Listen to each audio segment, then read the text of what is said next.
All right, everybody. Good morning. How's everybody doing? Fantastic. So my name is Dan Waddell. I am the Managing Director of North America for ISC Squared. Most folks know us from our CISSP. We focus on people patching. We're here to talk about insider. Yeah, people need patching too, right? Not just systems. People patching. That's a T-shirt idea. That's mine. So anybody wants to hop in on that, come on. You got to give me a cut. Sell it to Splunk. Yeah, Splunk has awesome T-shirts. So we're here to talk about insider threat, a very popular topic, particularly this week, right? There's kind of an old school insider threat that happened a couple of days ago with Miss Reality Winner, that got arrested down in Georgia. Was trapped by the dots, the invisible dots to the naked eye at the bottom of the page. So not really good OPSEC there on Reality's part, but lots to talk about. I know we only have 30 minutes for this session. So real quick, let me introduce my esteemed panelists here. To my immediate right is Greg Cranley. All of us are ICIT Fellows, but Greg is the VP Federal for Centrify. And then we have Michael Seguinot, who is the Federal Director for Exabeamj. We have Stan Wisseman, who is a security strategist with HPE, Hewlett Packard Enterprises. And last but certainly not least is Mr. Juan Espinosa, who is the Senior Project Manager for Parsons. So Juan, I'm going to kind of toss this first question to you. We had a little bit of time to talk about this topic. I was actually a last-minute fill-in, so I am not the gentleman listed in your program, but always happy to help Parham out when he needs a hand. For those of you who have not had a chance, this talk is actually based on a paper that ICIT did, so part of their amazing research that they do around insider threat. So I recommend, if you hadn't had a chance, please make sure you visit icittech.org and download this. A lot of good information in here, and certainly some good follow-up after this event to check it out. But Juan, at the beginning we talked a little bit about one type of insider threat who was down in Georgia and probably was politically motivated. It was probably safe to guess to send that information about the voting hack to Intercept. I think the first question we have today is this paper that ICIT released breaks down the different types of insider threats. How about giving the folks here a kind of a quick summary of the types of insider threats that are out there from your perspective? Sure. So the paper goes about dividing kind of the insider threats in two big groups, like the non-malicious insider threat and the intentional malicious insider, right? So basically the difference, it's important because the non-malicious one is just the traditional negligent employee that maybe because of lack of training, maybe because of different types of accesses that he was granted without the corresponding privileges and training. Basically, there's something wrong with the system, right? Especially when it comes to critical infrastructure, utilities and stuff. This is relatively common because the operator inside of the equipment typically is not an IT person. So maybe he hasn't been given all the training necessary to react to certain access that he has been granted, right? So clearly his mistake is not malicious, but at the end of the day might result in an interruption of service and eventually mission in some of the cases. Then also the users. So sometimes depending on the organization you are, maybe the user, in order to execute his own job, needs to have certain privileges and accesses. And then through executing his day job, he might just let a session open, for instance. And then an intruder, which has clearly the malicious intent, is just exploiting that vulnerability. And the source point was not really like a malicious by nature. It was just an employee that wasn't properly trained.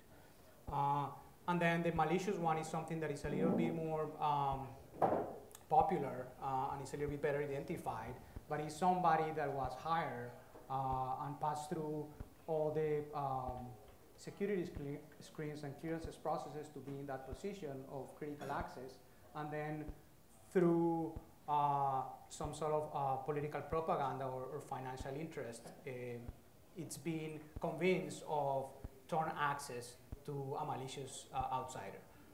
So again, through his session, he now all of a sudden become a malicious insider threat. So I want to touch on the malicious insider threat. Those folks don't become malicious overnight. And so Greg, I know at Centrify you guys focus on this a lot. Maybe from your perspective, let's discuss how employees become insider threats. What makes a good employee go bad, and maybe offer some specific focus on recruiting, some of the recruiting which actually occurs on the dark web. Yeah, so I think the issue for the malicious hacker or the malicious insider is typically financially motivated. And because of social media, the ability to recruit and understand where people are in their lives and use that and leverage that to ensure that they will join the ranks with you is you can see where they might be fiscally. You know, if you can get some insight into their fiscal background, you could see where they are in relationship-wise. And there could be other players. It could be, you know, a person pretending to be their friend and want to be, you know, involved with them and be friends with them. And the whole intent is to get them in a position of vulnerability, because typically what they do is they get leverage on them, right? So whether it's fiscally motivated, you know, once a good actor becomes a bad actor and they take that first payment or they have that first encounter with somebody that pretends to be their friend, then the operator has leverage on them to do what they want and use that to get them to do the things they want them to do.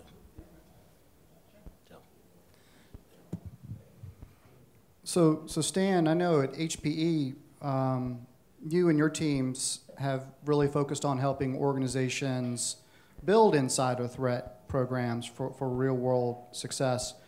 Maybe talk a little bit about how your clients or other organizations can help prioritize this massive sea of data, right? That we're finding that needle in the haystack to really identify these malicious insiders. What systems do you think are the most critical that kind of hold the crown jewels, if you will, that these bad actors are looking to exploit?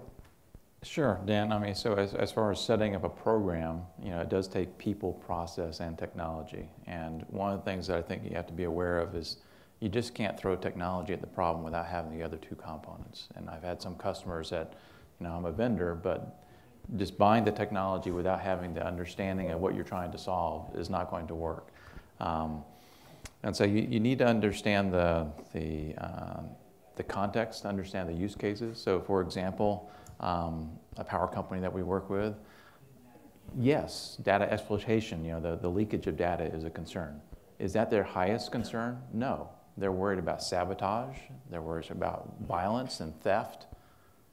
And data exploitation is one of those use cases they're worried about, but it's not in the top 4, you know, as far as priorities.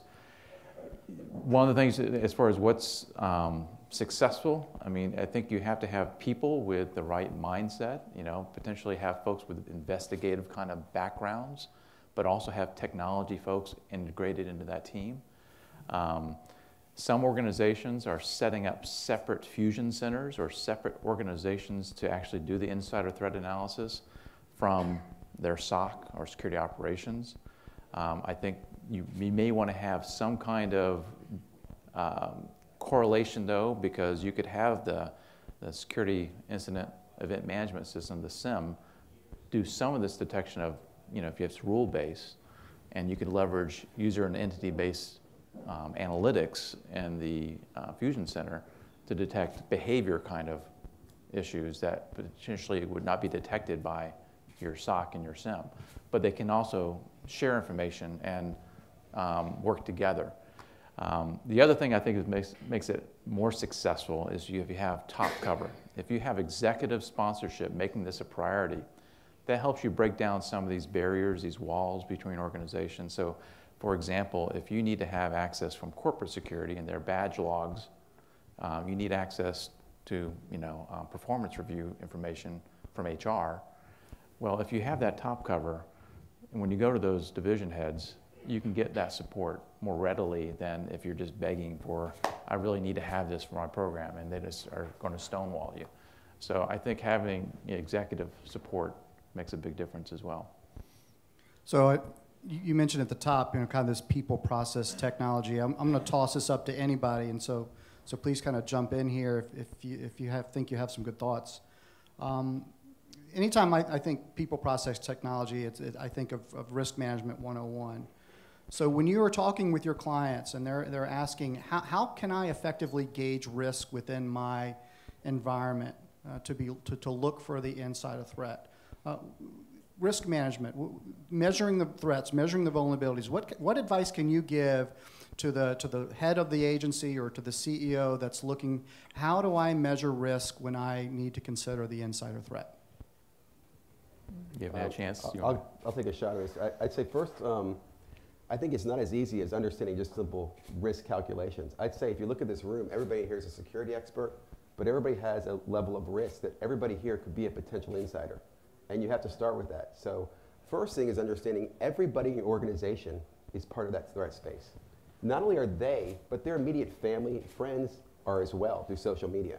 If I want to get a CISO, I'm going to fish after his daughter who's in college, get her access, cross over to him, and come across. You have to understand that the threat landscape is every user. Understand too that every compromise is done through what? A credential, right? I steal a credential. Whether I'm doing it maliciously or not, it's a credential on the system that allows me to do what I'm doing. So again, starting with that understanding that everybody is a potential risk, and then having a view of how you manage that risk. But it is getting the executives to understand that the insider threat is a real threat, and sometimes the best way of doing that is real-world examples. I mean, certainly Snowden woke up a lot of folks. You have, this guy has a clearance, he has access, and he's been able to basically disclose a lot of information from one of the most secure organizations that we have in the country. And that was a wake-up call. But there are many other examples. The place I used to work is a public case where an admin who was let go put a Trojan in a Unix system. And if it weren't for another admin that happened to find it, it would have been really bad. But those real-world examples can help communicate, the potential risk. I would say, add to that, I was talking to my management earlier this week, and they see in the press every day another compromise. You mentioned the one this week, an insider. What is still very frustrating, and I see this even from the trenches working with my customers, is it's not changing the day-to-day process. It still takes forever to get the right logs turned on, to get the right auditing enabled, to allow a user to look at someone else's logs. There's privacy concerns. There's a lot of bureaucracy that's in the way of progress.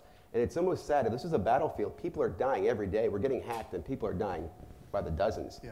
But we're not handing out bullets yet. We're just telling our troops, we're going to get you some guns. Just hang in there. And it's sad because in cybersecurity, we are losing. And you're right, every day there's a hack. What I'd say is a lot of times it's not an insider threat project that gets the activity. It's an efficiency project, right? Let me make you more efficient. You're dealing with noise every day. Let me help you focus on the noise that's most important to you, right? So we talked about malicious insiders. I wanted to quote a statistic that was in the ICIT report. This is actually from an IBM study referenced here. And so in 2014, all the security incidents, over 31% were perpetuated by malicious insiders, and over 23% resulted from the activities of a non-malicious insider threat. So possibly somebody clicking on a link or an admin doing some sort of change that he or she wasn't authorized to do. So Greg, let's talk a little bit about that non-malicious, maybe the accidental insider threat. I know each one of you here today, can offer some technical solutions. So let's talk about that. Greg, let's start with you. What are some of the technical controls that can be utilized as part of an insider threat strategy? Yeah, so I would say, one of the ideas we talked about was how do you get buy-in, right? And your organization wrote an excellent paper and did an excellent study in cooperation with KPMG in regards to how people are aware of cybersecurity and what they think their role is. And, like Mike said, all of us because we have one of these, right? We're super users. Our company gives us tools for productivity and things of that nature. And if somebody was to get my credential, even though I don't have access to our financials or our HR stuff, if you're a good hacker, once you get my credential, you're in my company, you can do what you want, right? So just to cite some of the things your organization said, they looked at the various operating groups within a federal agency, and the best percentage, or the highest percentage they got of people being aware that they were a cyber risk was the IT organization, which I think ran about 48%. And if HR, operations, and everybody else, they all thought, from an average of interviewing and asking questions, only 12% of them thought that they were a cyber risk. So the ability to get buy-in and help people understand that, yes, because you have tools, and as Rajiv was talking about in the last talk, the gentleman from Sky High, you know, we're not behind firewalls. I don't ever go behind my firewall. Firewalls in Santa Clara. We're here all the time. So I'm out, right? I'm at Starbucks, I'm here, I'm at the Four Seasons, I'm at other places, right? So if I don't take care of the fact that I am a risk to my company, I don't have that awareness, then I can't do it. In relation to tools, I think you need to automate it and be able to demonstrate to people and be able to do, as Mike alluded to earlier, audits where you can actually go back and say, hey, let me show you something. Because those are teachable moments when you see yourself do something stupid, right? And if you do the audit and you have automation, you can actually fix stupid. So can I add to that, Dan? I mean, so, you know, I think one of the things that helps, it's not foolproof, is if you have a baseline of what normal is. And that's difficult to obtain sometimes, but if you can baseline that, and then you can, you know, and if you have visibility at what people or processes or entities are doing in your organization, in your network, that is off that norm, then you can follow up on it. That's where technology sometimes can help, is looking at that behavior that perhaps can allow you to give that phone call to the manager and say, hey, it looks like one of your people is doing this. Is this okay? Yeah, you know, oh, well, yeah, that's a report that, you know, I said it was okay to send out. Great, just checking. At least you've had that opportunity now because you had the visibility to make that phone call as opposed to later. Now, as far as non-malicious activities, I think is frustrating at times is people are just trying to do their job. You know, I was in a situation where a number of functions were being outsourced to a third party. And that third party was restricted to using our asset, our laptops. Well, they weren't being provisioned fast enough. So the solution was they were just emailing this, you know, the system diagrams and everything else directly to their accounts. Well, they were trying to get their job done. I understand that, but guess what? That's not okay. You know, so you had to come up with a solution that allows them to get their work done in the face of our inefficiencies, but at the same time, stop the bad behavior.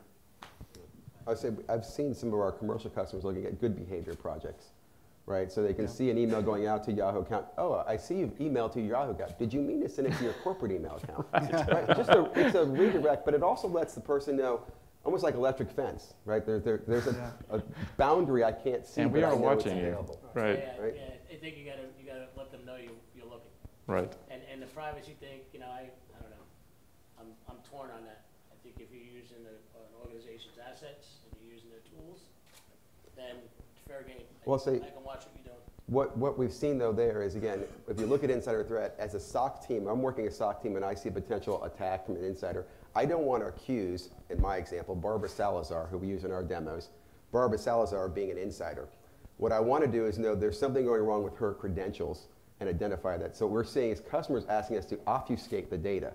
You just focus on there's an attack, this person X is attacking this asset, but you don't know who and what until later, which is the interesting part. Because again, you need to be able to respond, but also protect the privacy. Because again, just because an account is used to attack doesn't mean it's Barbara who did it. Barbara really could have been sleeping on vacation, someone stole their card and they're running rampant. Right. So. So you mentioned, you were talking about technical controls, right? Technical controls means, in my opinion, like you need to do security from the design point of view, right? There's a lot of tools available, like Param was saying at the beginning.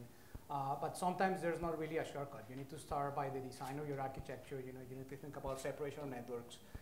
You need to think about encryption. So there's a lot of well-proven design methods to avoid also an insider have access to the entire network, right? So for instance, in industrial control systems, you clearly separate the operations from the corporate network. So whomever is accessing the network has only limited possibilities of really exploit vulnerabilities. There's also like intelligence analysis of the network and data that you collect. So there's a lot of security by design available already. Unfortunately, sometimes companies are not willing to understand the risks first and be willing to attack it as a whole, as a holistic process. And just following up on that, you have to be diligent on the entitlements that individuals use. I mean, you have to review, do you really need to have that privilege or entitlement anymore? If your role changes, take those away. That is a process that has to be embedded in the organization to ensure you don't have this creep of entitlements being spread out that you don't really need, and then potentially they do things that you didn't anticipate because they shouldn't in that role have that ability to do that. Oh, they have the entitlement because they transferred from this other organization and they kept all those entitlements. So. You mean they don't call the help desk and say they have too much privilege, takes it away? They usually don't do that. They normally check, can I still access that server? Can I still get to this VPN? So Juan, I'm looking over the notes, some of the prep notes here, and you touched on a topic that ISC Squared has also found to be a vulnerability or a weakness with federal agencies, supply chain. A lot of times we forget about the third parties, we forget about the contractors, and if you actually look back at a lot of the attacks, OPM, for example, leveraged the contractor credentials and got in that way. Talk a little bit about how you can expand your processes and include those third parties in your insider threat program. Yeah, so it is the whole concept of your weakest link. And you think about supply chain, the wording we live in is basically based on vendors and suppliers and based on products, proprietary systems that have their own vulnerabilities maybe embedded on their systems. So you can have all your processes and procedures established in your company, and all the employees that went through your security processes, probably you have built with training and some other tools a level of security that you're comfortable with. However, vendors come every day, right? They check on installing patches on an HVAC system, or they were trying to do maintenance on a firewall. And maybe this technician, it's been not vetted through the security process because sometimes he saw onerous that is not worth it for a couple of hours of work. So really you need to enforce all those processes and procedures that you feel comfortable with your employees, with the entire supply chain, right? Because that's clearly a lot of the vectors are coming through those providers, right? A lot of those are even from outside the US, and they come with their own vulnerabilities from the design of their own systems. So again, like I said at the beginning, there's really not a shortcut. You need to exercise the due diligence that you would exercise with your own employees, with your vendors or suppliers, and even with technicians that are going to work in a couple of hours on your systems. There's really no excuse to avoid that. And I think the third-party risk assessment process is essential, and also building that into your contracts where you can actually say that if there's certain kind of risks that are introduced, you can actually have a contractual way of ending that relationship or shaping it. The other thing, as far as just the trust relationships we have with our supply chain as well as just third parties, you need to reevaluate that periodically. It's easy to just go ahead and continue as is, but the landscape is changing, the threat posture is changing. You've got to reassess those trust relationships and those security assumptions, because it's getting to the point where you really can't trust anything or anybody because they could be an attack vector into your organization. Yeah, and I think that makes a lot of sense. I think that makes a lot of sense. One of the things you see in the consultants world or the third-party vendor is they start the contract, and when they do the contract, they want the list of everybody in their resumes and all that. But times change, and people leave the contract, and they bring new people in, and there's just no time, and nobody makes a time to vet the new person coming in, so they have no idea what they're going to be. And I think there's definitely technology you can get out of it, but I think also you have to do the actual check and make sure that they're up to speed. So, Michael, I know you touched on this a little bit. I wanted to pull some more from you on this topic. I think you mentioned something to the effect that the attacks are the same, that the attacks really aren't that changing. They seem to be credential-based. What do you think, what can we do to, if the attacks are the same, is it the fact that our technologies and our responses just aren't adapting quick enough? How can we get in front of this? Well, again, if you look at, it's the same techniques being used. In fact, if we talk to companies like Cylance, these virus detection companies, they'll say it's the same 7 variants, I believe, of malware. What's happening is the threat space is bigger, right? There's so many more ways to get into an enterprise. As we just said there, it's your supply chain. I was at a convention, I guess it was earlier this year, where they talked about, again, it's your kids. Think about this. I know I have kids. They're not cybersecurity aware, right? I'm a cybersecurity person. If you want to get access to me, get on my kid's iPad, right? That's a good way to get in. And that just emphasizes that we're never going to not be a compromise. We have to be better at alerting and taking action when it happens. And I do think the technology is there to do that. We're seeing more AI. We're seeing more in machine learning. We're becoming faster to handle these threats. We're, however, being crippled by the enablement. I'd say the biggest shock to me right now is, like I said earlier, we're not turning on audit logs, right? We're not turning on, or we're ignoring accepts to the firewall, because those are benign, they happen all the time. But when you're a detective piecing together a cyber attack, every piece of evidence is important in deciding what happened. And a lot of times based on budget, based on policy, we filter that out, we don't do it, we ignore it. I just want you to think about this. Every cyber attack that happens, we can figure out how it happened because all the evidence is there, right? Everything's there. Murders can go unsolved because you can hide evidence, destroy it. Cyber evidence, it's all there, right? Even the best guy who's gonna hide it, we can figure out how he hid it, right? There's nobody who gets falsely accused later on. We're not gonna say this girl later on wasn't her, somebody else compromised her account. We're able to determine how it's done. The pieces are there, just putting them together. And so it's really, reducing that dwell time. Yep. You have to have that visibility. Yep. And if they aren't enabling the logs, enabling you to have that information to be able to get the visibility, then you're hampered, on the security side of things. And so Rajiv was right. They're usually in, or they will be able to get in if they want to target you. It's just a matter then of detecting them quickly to hopefully minimize the impact of what they're trying to accomplish. Yeah, and if you think about where we were, I'm an old guy, so November was always an exciting time for me when I was a young guy. You got to go to Staples and get your new daytimer filler for the next year. Franklin. And then copy over all your telephone numbers that you actually memorized, that you actually knew. So to Stan's point, we've increased the risk surface tremendously. And Rajiv was exactly right. I mean, all the applications we use, I'm a salesperson, and all the applications we use now to do our job, we don't have, I don't know people's phone numbers, I just hit the button, right? So it's gone to a point where we've increased the risk factor for everybody, and as Mike said, you want to get to him, get to his kid's iPad, because the risk surface is huge.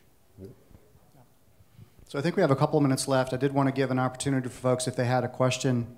One of our panelists shouted out. I think we've got a guy over here.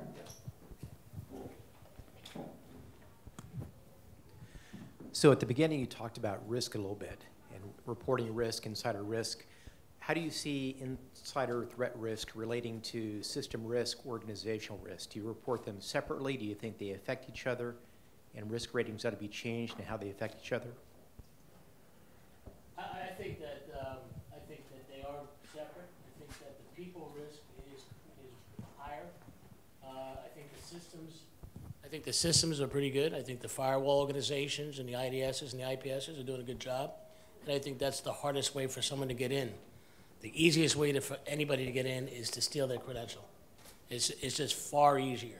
So I think the behavior, people's behavior, their knowledge, their enforcement of understanding that they are important, that they are a security risk is powerful.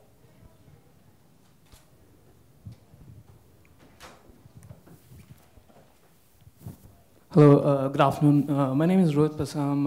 We're a small startup based in Chicago. We provide an alternate internet for the Internet of Things. And my question is, in a distributed supply chain where your chipsets are manufactured in other countries, we have a customer where about 7% of their actual production systems here are counterfeit.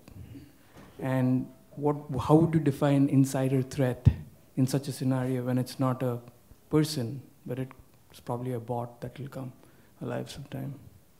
So I think to that point, I think you need to, companies and the federal government needs to follow the due diligence on, for instance, doing vulnerability assessments on any changes to the network.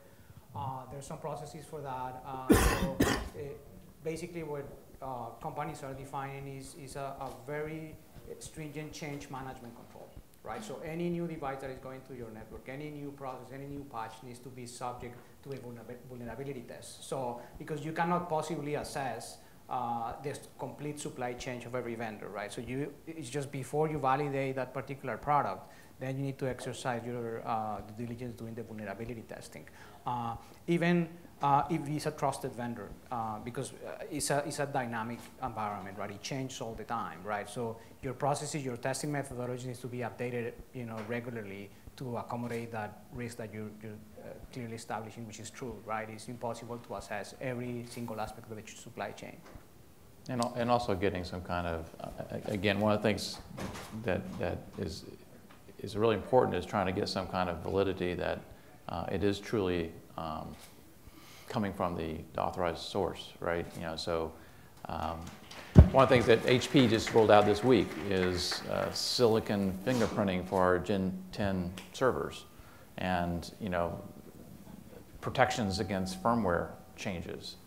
So they're recognizing the threat to our own platform base, that we need to build in security protection into the platforms we're providing our customers to ensure that, yes, it is coming from HP, and you're able to validate that it is not firmware that's being modified by malware.